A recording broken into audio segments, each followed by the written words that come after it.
Hello, ladies and gentlemen. Welcome again to another cast by yours truly, DOxCoolBreeze, courtesy of Clan DOx. Without further ado, let's get to the game. Today I have you a very special game from our Friday Night King of the Hill practice. This game itself is going to be between the two players listed above. In the purple Protoss, spawning in the bottom left side, we're going to have DOxPhalanx. He's been with the Clan DOx for a very long time. He's a very solid player. He started about similar time that I did with DOx. He was a gold level player that always favored macro play whenever I played against him. He used to mop the floor with me, and I'm pretty sure he still does.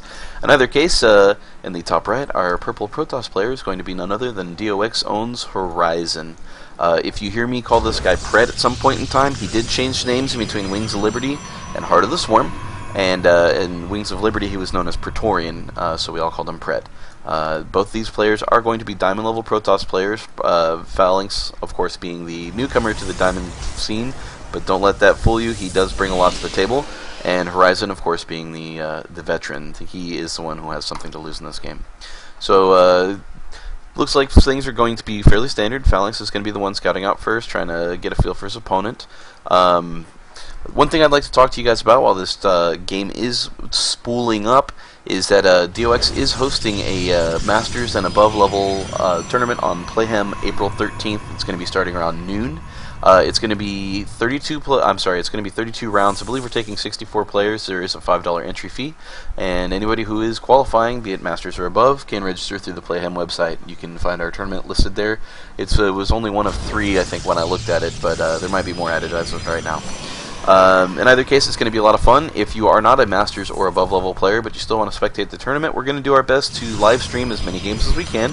It's going to be yours truly, DOxCoolBreeze, and we might do some guest casters, but we don't know. It just depends on who responds. We'll be casting some of those games. We are, of course, also going to make sure that we have casted at least the semifinal and final rounds. The semifinals are going to be a best of 3, the finals are going to be a best of 7, and hopefully with Masters and above level players it should be fairly exciting and entertaining. It looks like we have a whole lot of nothing going on right now. Phalanx has standardized his play. He's got double gas going, which again, I have made this comment as a Terran player that always makes me nervous when I see Protoss go double gas, because that opens up a lot of opportunities, and Horizon is not too far behind him with his 1 gate, cybernetics cores. Timings look very similar, but again, double gas going down. So we shall see what we have coming from these players. Looks like Phalanx and Horizon are playing a little game of cat and mouse here with their probes, going back and forth, and I do love this play out of Horizon. He's got a probe hidden here. What is he doing? Sneaky Pete. The Horizon, of course, stepping into this base, he's stealing some minerals and then walking on out. That's 5 less minerals your opponent's going to be able to mine out of his main base, which in the end of the day, I doubt it's going to win or lose you a game, but it is annoying as hell to deal with. Horizon looks like he's playing standard as the standard does. He's got Zealot and Stalker out of the way. Phalanx is opting for the Sentry to shut down any kind of base pressure, which leads me to believe, and of course the Stargate is coming on in, that he is going to be pushing out with some sort of higher tech, something that needs to be defended. Both players, it looks like, are going for that warp gate technology, which again is fairly standard. I can't wait to see what these Protoss guys do. Oh, looks like Horizon's got his probe hiding out over here, and of course, guys, don't let me fool you. I did see it. What did I just hit? The proxy Stargate is in business. Let's speed this up here a little bit. Get to some of the goods. Robotics facility going down. Phalanx is going to be playing it extremely greedy, going for all these gas-heavy higher tier units. Would like to see him throw down a couple more gateways, but hell, he is a solid player. He can do what he wants. And we have the Void Ray on the way from Horizon. And it looks like Phalanx is going to choose to counter that with the Phoenix. Mothership core on the field. Looks like Horizon being the one going more standard with the 3 gates with that Stargate. I like where that's going to go, and it's going to be a lot easier for him to dump his minerals. I feel like Phalanx is going to have a hard time because he's using so many gas-heavy tech structures. Let's see, we have a second Phoenix on the way for Horizon. Slow this back down, gets regular speed again. And just as I said, it looks like he pulled some resources there. Phalanx is having a hard time spending off those mineral resources. Horizon is going to be the one looking to draw first blood. He's pushing up to that ramp. The problem, of course, is that pesky-ass sentry that they got early game. Of course, he failed with the first force field. He had plenty of energy to throw it on the second one, and it looks like he has enough for a third. Be able to hold that off for at least another cycle of whippage. This is an ugly, ugly place to attack, and I really hate that Horizon is fighting into this because the biggest strength that he brings to this field is a unified group of mutually supportive units. He's got these Void Rays, which aren't necessarily great against Phoenixes, but with the Stalker support, he'll be able to tear those up. If those Phoenixes go in to lift the Stalkers, Void Rays are going to shred them. But as individual units, if you go in with either one group or the other, this unit composition will completely decimate it, because that Immortal is literally built with one single-minded fury in mind, which is to take out those Stalkers. So it is a very difficult thing for him to move into position with those. I don't like it, and I really hope he makes a good decision to back off and change tech here. With that said, those Phoenixes are doing some powerful scouting information for Phalanx right there. He has lost the army, and he has no idea where it is. I like that he's keeping his ground units in his base close to the ramp itself, and he has another sentry in the mix to keep that force fields in place. Phalanx moving out with his... God, I can't talk this morning, guys. I am really sorry. Moving out with those Phoenixes to get some little harassment in. Not a whole lot of energy, and with 3 Phoenixes, he's only going to be able to pick off a couple. Looks like he's going to get away with 8 workers, and he's going to head back to base. The downside to that, though, is, of course, that those Phoenixes are now only good for air superiority, and they will not be able to pick off any ground units or lift those up to really affect the gameplay. Overcharge being used on the Void Rays. Going after those sentries, no more force fields for you. However, it's not necessarily a cost-effective trade, because now he has lost a lot of his Void Rays, and that's going to really slow him down. He still has more units coming out, more Void Rays coming into the mix. I like it. I don't love it. If this was real estate, I don't know if I could buy it. And the last Void Ray is down. We have another sentry back in the mix, so Phalanx still will be able to indefinitely hold this ramp as long as he has energy, which with his weapon cycle he should be able to pick up even more. And it looks like right now Phalanx is just toying with his opponent. He is literally just playing with Horizon, waiting for him to come up this ramp. And here comes the attack. Oh, the Immortals are doing work. We got Zealots on the line. Zealots versus Stalkers is not a good mix or good trade-off. And we have the force field again stopping that ramp. I don't know whose force field cells were. I don't know if Horizon stopped it or if Phalanx stopped it. But in either case, it was beneficial for both players. But it looks like Phalanx is going to come up on top of that. Look at the units lost on that. It looks like it's almost a 3-1. Bad news bears, and he's pushing out again. Pick up a couple of those Stalkers, man. It would be real quick GG. And now we have another Void Ray coming out of Horizon. It looks like Phalanx is going to stay with that which he knows. Going to keep those Phoenixes rolling out. Both players are pumping workers still. However, because of those units lost, it looks like Horizon will be a little behind on the workers tab. And we have a continuing push behind. These guys are running with those Zealots hot on their heels. But for reasons beyond my comprehension, it looks like Phalanx is going to go back to base? Question mark? I don't know how I feel about that. In either case, we have a Void Ray harassment going on right now. Now, I don't know how much he's going to actually be able to get done with that Void Ray. That we have wonderful placement on your pylons from Phalanx. So if you look here, he's got a huge overlap on all of these production structures, and then on top of that, he's got a pretty good overlay on his mineral lines, so it's not like you're going to underpower anything. I don't know if I like that, because in PvP, and I am not a Protoss level I'm not a Protoss level player. Protoss is not a level, unless you're Korean. I am not a Protoss player, and I have to tell you guys, I just don't like throwing units away, or seeing units thrown away in a PvP, because unfortunately 1 or 2 units can very quickly swing the tide of a battle, versus when you're playing Terran or Zerg, where the units don't carry as much weight. I like the harassment from the Oracle. It's nice to keep on that constant pressure, and he was able to pick up 9 workers and more even out that score. However, you have to know there's Phoenixes on the field, and those Oracles aren't going to be able to do much of anything, and he's following it up with another Oracle. Both players getting expansions down. We got like an expansion and a pylon. However, Phalanx has taken this opportunity to get a proxy pylon down. This is a map and this is great placement on this proxy pylon, where when I personally play in Warcraft 3, there was a term they used called a scout farm. Scout farms were something that the humans would build, and they'd put them in your natural avenues of attack. And of course, in Warcraft, things died a lot slower, but it's something that you could put, like, say a scout farm right there or right over there, and it would enable you to slow down your opponent's advance because they either had to stop and attack the farm, which took forever to kill, or it gave you the scouting information to know that their army was moving out, in which case it gave you the opportunity to get into position. Unfortunately, Horizon does not have one of those in place. Phalanx has a fairly decent one, and not only that, it's going to serve as a proxy pylon for him to reinforce this attack as he pushes into the base. And Horizon does not have much of anything. This is going to be extremely difficult to hold. If not, this could be the game right here. These Immortals are going to make very short work of any structures that they have in there. Man, how did he get 4 Immortals up while still producing constant Phoenixes? That is just ugly. The Nexus and the Pylon are going to go down. There we go. And it looks like he's going to mass recall and prolong this suffering. Because let's be real here, I just don't see Horizon getting back in this game anytime soon. Looks like we got a Chrono into a the standard supply block, the 72-74 one I like to do. It's actually part of my build. The irony to this game, and the thing that kind of cracks me up, is that this proxy Stargate has still not been spotted.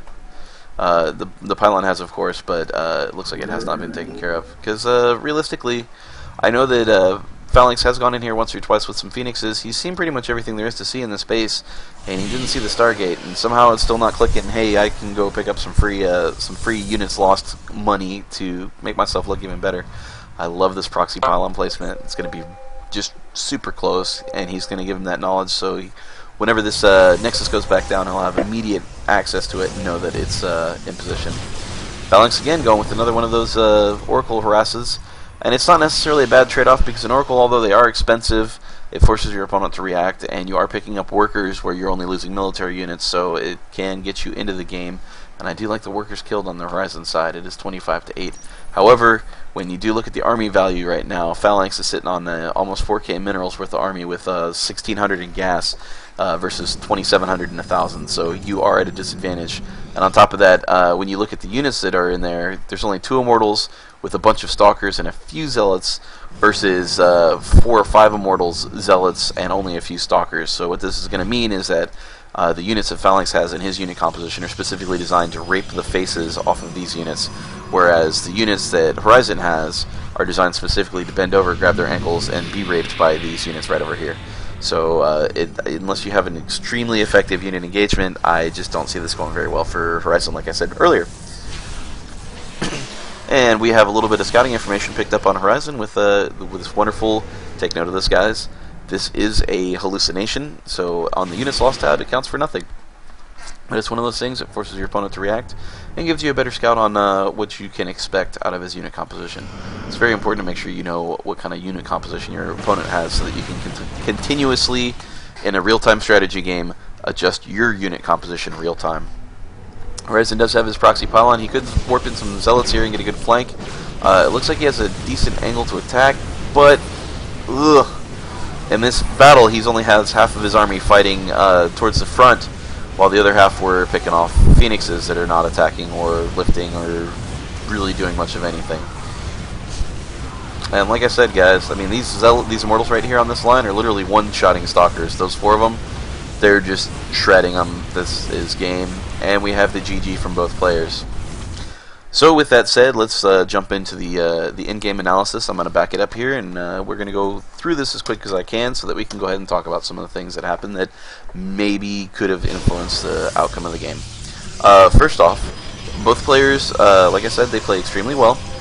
The one thing I would like to see out of Phalanx that would probably help them out a lot is instead of going for both a Robo and a Stargate, and guys, I don't know the math, you can crucify me on this later because that's what happens to casters. But I feel like if he would have just either gone with Stargate Tech with 3 gateways, or if he would have gone with a Robo with 3 gateways, he could have ended up a lot better. Some things that I'd like to talk about out of Pret's play is this first air unit that he gets out of his Stargate. Void Rays are wonderful in the unit composition. In fact, I know a lot of people in Wings of Liberty used to like to throw 1 or 2 of those in with their army. If you overcommit to them, they're easy to counter, but if you undercommit to them, they still do a lot of damage, and they can do some serious tide turning in battles. But the thing that I feel like would have been a lot better here is if he would have gone for an Oracle off the bat, because your opponent at this point in time is playing in the dark. He has no idea that the Stargate is here. And if you can somehow pull his army out of position with these proxy units over here, You can get him out of position with his air units, out of position with his army. You sneak that Oracle in the backside, or on the flip side, you use the Oracle to help attack with these air units and give yourself ground superiority, in which case you just rickroll this army. Because let's face it, an Oracle versus a Sentry, the Sentry is going to die in like 0.26 seconds. It's something really stupid like that. In either case, I feel like honestly the entire game got lost at that point right there when Horizon made the decision to put the Void Ray out first. I don't play Sky Toss, like I said. I don't play Toss at all. So I would love to get some feedback on that and see how people who do play Sky Toss handle that. Of course, the other thing, Phalanx, is a minor mistake with your force field, centering that up. But I mean, that's one of those things that in the heat of the moment, you do what you got to do. I don't know if this overcharge on the prismatic beam is a good deal. I like the Nexus overcharge. That's wonderful to help hold off these air units, because I do believe, and correct me if I'm wrong, that the air attack has a farther range than the ground attack, but it doesn't say that on the actual unit itself. Phoenixes, I do believe, count as a light unit, not an armored unit. So whenever you overcharge your Void Rays, you're not doing that extra damage against them. But again, not playing Protoss, I'm not 100% sure on that. So I'll have to go talk to my Protoss buddies and find this out later so I can be a better caster. Some other things that I'd like to talk about is, as far as the workers killed go, the supply stays relatively even this entire game. Phalanx continues with the Void Ray production, even seeing what his opponent has. If he would have gotten any other unit, any air unit in the game, if he would have gone with Phoenixes, if he would have gone with Oracles, I believe deep down with every fiber of my being he could have won. And let me tell you why. Oracle goes in, these units are going to go after it, but it's still going to have time to do some damage. You pick off that Sentry, you can pick off some of those Zealots, and you're not risking your main body of your army after that. If you would have gone with Phoenixes, they could have been contenders, they could have gone toe-to-toe with these units right here, kept them busy during the engagement, and on top of that, you can use them to lift up that godforsaken Immortal that just absolutely shreds everything that you have in your army. Because the Immortal is a hard counter to those Stalkers, the soft counter of the Phoenix is really the only thing you have that's going to get you back in that game. I love what Phalanx did here with the harassment. He knew that he had his opponent blocked out of his base, and even if he had an overwhelming force here, without Archons or Colossus, he's never getting in, because his control is good enough that he will be able to force field that all day. So he took advantage of the units that he had to go do harassment while he could and put his opponent farther behind, which I absolutely love. The only other thing I could say is that with these Phoenixes out, and like I said, he knew that he didn't see the Stargate there, he can always do some scouting for those proxies and just make sure that he keeps his opponent on that back foot. Taking out a Stargate would have been huge, because Phalanx really relied heavily on that Stargate to stay in the game, to keep his army count bolstered and make sure that he burned off those excess resources. And without that, he would have had to either invest in another Stargate back at home or tech changed, in which case he'd made a huge investment into air at this point in time. So with that said, guys, I really do feel like that was the end of the game. Everything from here is just downhill at this point, because Phalanx is, like I said, a phenomenal player. The decision-making process was good throughout the game. He did constant scouting, constant harassment. He kept his opponent on the back foot, and once he got that lead, he never made any serious mistakes to the point where he lost it. And as you can see, even in this, like right here, focusing fire on that Zealot with the Stalker, it's like cutting off your nose to spite your face, because you have all those Zealots in your face just hacking up on your Stalkers. You have these Phoenixes taking out your Void Rays. And you haven't really done any kind of damage to your opponent, because this guy's just going to regen his shields. You've got to get back through that set of shields again. Even though they do have some hull damage, it's still going to take a lot of damage to take that guy down, especially with Stalkers. Didn't kill any Phoenix, and the worst part is you have all these Zealots still here just chasing down all your army. And I think the Zealots by themselves, if each army just 1-8 into each other, I have a feeling that these Zealots would actually just win that engagement straight up. Phalanx, there is a concept in chess. I'm a chess player, guys, so I relate StarCraft to chess in a lot of ways. But in chess, you never want to trade units. With the newer players have a tendency to trade units. Older, more experienced players understand the value of units and their positioning. So what will happen in a chess game is that they will choose not to trade, with the exception of if you find yourself in an advantageous situation where you have more units on the field. In that case, when you do have more units on the field, you are able to trade units, and the reason you do that is because ultimately, let's just call units a numerical value. If I have 6 and he has 3 and we trade evenly, that's going to put me at 3 and him at 0, in which case I can just mop the floor with him. And it looks like that's what Phalanx chose to do in this game, which ultimately led to the demise of Horizon.